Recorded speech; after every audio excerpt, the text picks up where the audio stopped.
এই যে কালকে যে কাজটা করলেন, যুবকেরা সারাদিন প্রেম নিবেদন করছে, আবার রাত্রের বেলা নামাজে যায় ওরা ওর প্রেমিক চাইছি। আহা, তোমার ছেলে তুমি ঠেকা দিতে পারলে না? তোমার ছেলে সারাদিন প্রেম ভালোবাসা করিয়াছে আর রাত্রির বেলা করলোটা কি? এদিক তাকান, আমার দিকে তাকান। আজকে কোনো গবেষণা নাই, কোনো কান কথা নেই। কে আজকে ওয়াজ হবে এখানে, তাফসীর হবে কালকে আস্তালে।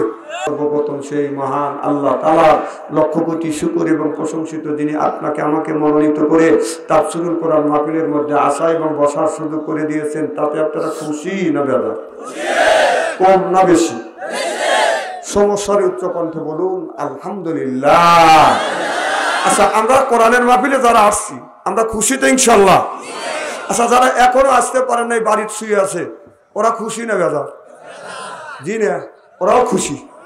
ওরা কবরস্থানের মাহফিলে আজকে মরবে যাব, ওরা আসবে ওই দিন, একবারে যেদিন মরবে ওই দিন আসবে। আজকে আসাটা তো ঠেকা পারে না, ওই দিন আজকে ব্যক্তি দিয়ে থাকবে। আমি চিনি না।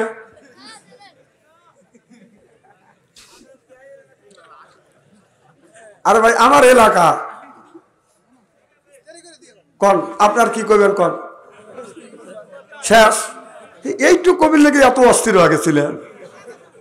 আরে আল্লাহ রে, এই যে আপনার বাড়ির আশেপাশে কয়টা লোক আছে কন? ও একদিন আসবে, ও তো বারবার আসার তো আছে এখানে। তারপরে এমন জায়গা আপনারা কবরস্থান করছেন, ফাঁকা জায়গা, বাড়ির সাথে কবরস্থান হলে মানে আল্লাহর গজবের ফেরেশতা দুই একজনে গুতো দিলি, চিল্লে মিল্লে দিলি, এরা যায় যেত। হে চিন্তা তাদের অস্থির, ওদের চাইতে আল্লাহ লক্ষ লক্ষ কোটি কোটি গুণ দয়া করে মায়া করে কোরআনের মাহফিলের মধ্যে, বেহেশতের বাগানের মধ্যে আসা এবং বসার সুযোগ করে দিয়েছেন। বলুন আলহামদুলিল্লাহ। মানবতা মুক্তিদূত আখিরি নবী এমন একজন নবীর উম্মত করে পাঠাইছে, এই নবী উম্মতের ব্যাপারে হা বললে হালাল হতো, না বললে হারাম হতো, তা ফেললে আরশে আজিমে চলে যেত। সুবহানাল্লাহ, জোরে কর। সেই নবীর উম্মত, আমার নবী তো আমার মর্যাদা একেবারেই কিন্তু কম না। এই নবীর উম্মতকে যদি আল্লাহ দোজখে দেয়, নবী আমার শাহাদাত আঙ্গুল ইশারা করে বলবে, ইয়া আল্লাহ, তোমার যেই বান্দাকে জাহান্নামে দিচ্ছ, তোমার ওই বান্দা হলো আমার দলের লোক, আমার দলের কর্মী। আল্লাহ বলবে, ফেরেশতা দাঁড়াও, আমার যেই বান্দাকে জাহান্নামে নিয়ে যাচ্ছ, ওই বান্দা হচ্ছে আমার বন্ধুর দলের লোক, আমার বন্ধুর দলের কর্মী। আমি আল্লাহ আমার অর্ডার ক্যান্সেল করে পুনরায় অর্ডার দিলাম, জাহান্নাম নয়, জান্নাত পর্যন্ত পৌঁছে দাও। সেই নবীর দল করার জন্য কারা কারা রাজি? দুই হাত টান করে তাকবীরুল্লাহ সাথে দেখান তো দেখি।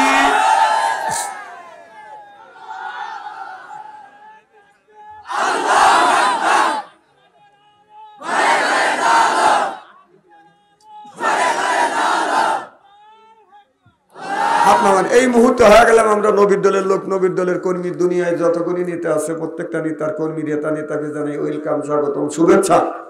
আমরা বাংলার জমিন থেকে উল্লাপাড়া থানা চৌবিলা কবরস্থানের উন্নতি কল্পে তাফসীরুল কোরআন মাহফিলে বসে নবীর প্রতি জানাতে চাই লক্ষ কোটি দরুদ ও সালাম। সকলেই পড়ুন সাল্লাল্লাহু আলাইহি ওয়াসাল্লাম। সর্বপ্রথম জানতেছি আমার ভাইয়েরা, আপনারা সকলে ভালো আছেন? আল্লাহ আপনাদের দয়া আমাকে সুস্থভাবে সহিভাবে আপনাদের সামনে উপস্থিত করেছেন। তবে আপনাদের পবিত্র জবান থেকে এ গুণগান বাদশা আনসারীর জন্য খাস করে দোয়া করুন। অল্প সময় হলেও যেন কোরআন আর হাদিস থেকে বাস্তব ভিত্তিক দু চারটি কথা আমার মনিপ, আমার রব, আমার সৃষ্টিকর্তা, আমার বিধানদাতা, আমার রিজিকদাতা আমার জবান থেকে যেন বের করে দেয়। সকলে কোন আমিন। আর একটিবার বলুন, একটু জোরে বলুন। আমি আপনাদের কাছ থেকে দোয়া চেয়ে নিয়ে আপনাদের সার্বিক আর মঙ্গল কামনা করে আলোচনা শুরু করছি ইনশাআল্লাহ। কাল কিয়ামতের কঠিন ময়দানে সর্বপ্রথম আল্লাহ সর্বপ্রথম জিজ্ঞেস করবে, বলবে বান্দা নামাজ পড়ছো কিনা? যদি পাওয়া যায় আল্লাহ বলবে বেহেশতে যাও। সুবহানাল্লাহ। আর এই কবরের মধ্যে জিজ্ঞেস করবে, চারটে প্রশ্ন করবে। জোরে কোন কয়টা?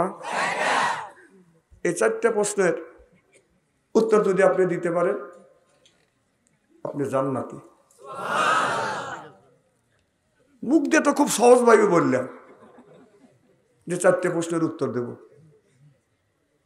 আর কিয়ামতের ময়দানে সর্বপ্রথম বলবে বান্দা নামাজ পড়ছো কিনা? নামাজি ব্যক্তি বলবে আল্লাহ নামাজ পড়ছি। বেনামাজি ব্যক্তিকে জিজ্ঞেস করবে বান্দা নামাজ পড়ছো? বেনামাজি ব্যক্তি কথা বলবে না। আল্লাহ আবার বলবে বান্দা নামাজ পড়ছো? বেনামাজি ব্যক্তি কথা বলবে না। বাংলাদেশের এমন কোনো ডিস্ট্রিক্ট নাই যে আল্লাহ এই গুনাহগারকে নেয় নাই। আমি প্রত্যেকটা জেলায় যা স্টোর দিয়ে দেখছি বাংলাদেশের মধ্যে সবচাইতে অবধ মানুষ কারা? যারা আজান শুনলে মসজিদে যা ঠান্ডা পানি দিয়ে ওযুতে নামাজ পড়ে, এদের চাইতে অবধ মানুষ আর আল্লাহর জমিনে হইতে পারে না। আপনারা কি করেন? কারা চালাক? ওরা চালাক। চালাক কারা? আমার কাছ থেকে হলো। চালাক মানুষের অত ঠেকা পড়ে নাই যে পৌষ মাসে শীতের দিনে ঠান্ডা পানিতে ওযু দিবে, অত ঠেকা ওদের পড়ে নাই। কে? ওরা কালকে নামাজ পড়ে নিছি। কথা কন? আহা রে, সারা বছর নামাজ নাই, কালকে যা মসজিদ ফাটা ভালাইছি। আবার কেউ কয় যে নামাজ পড়ছি, কয় রাকাত? 69 রাকাত। নামাজ করলে তো 69 রাকাত হয়। পোলাও, কোরমা, বিরিয়ানি এগুলি ইসলামে তো ওই দিন খাওয়ার কোনো কথাই নাই। এখন তো ঠিক করবে। কাল কি করছে? না না, খাইছে, সেই কথা বলো। আমি সেই কথাই বলতেছি। এখনকার ঠিক আমি চিনি না। এই যে কালকে যে কাজটা করলেন, যুবকেরা সারাদিন প্রেম নিবেদন করছে, আবার রাত্রের বেলা নামাজে যায় ওরা ওর প্রেমিক চাইছে। আহা, তোমার ছেলে তুমি ঠেকা দিতে পারলে না। তোমার ছেলে সারাদিন প্রেম ভালোবাসা করিয়েছে আর রাত্রির বেলা করলোটা কি? এই এদিক তাকান, আমার দিকে তাকান। আজকে কোনো গবেষণা নাই, কোনো কান কথা নেই। কে আজকে ওয়াজ হবে এখানে, তাফসীর হবে কালকে চাষতালে, কারোর সাথে কান কথা নাই। চেহারার দিকে তাকান, চেহারা কি একবারে খারাপ নাকি?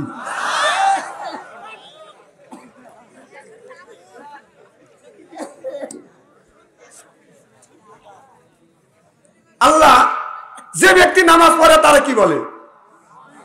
কথা কয় না রে। যে নামাজ পড়ে তারা কি বলে? যে পড়ে না তারা কি বলে?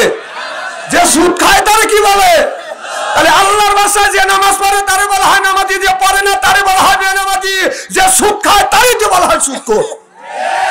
এখন সকালবেলা মাওলানা সাহেবের সাথে নিয়ে সুদখোরের বাড়ি যা যদি ডাক দেওয়া যায়, সুদখোর ভাই বাড়িতে আছেন, ও খুশি নেবে যা? কথা কয় না। ও তুমি সুদ খাও না, তোমার পিসাব কা ডাকবো? সুদখোরে পিসাব কা ডাকবো? খালি ও বেজার না, ওর বই জাতা নিয়ে আসবে যে আমার স্বামী সুদ খাইতে না গু খাইতে, তোর কি? আমি কই খাগা, খাবলা খাবলা খাগা না। আমার দিকে তাকান, সুদের টাকা হারাম, সুদ খাওয়া হারাম না হালাল?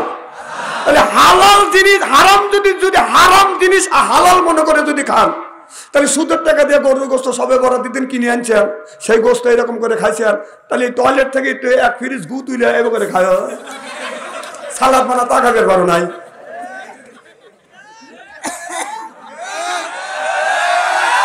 কথা কি অবাস্তব বলতেছি নাকি? এখানে সুদ কর নাই দেহে ওয়াজ করে সুদ পেলে মেলে সাইতে উঠতো। কথা কন আছে থাকলেও ওই শালার কিছু গভীর দেখো।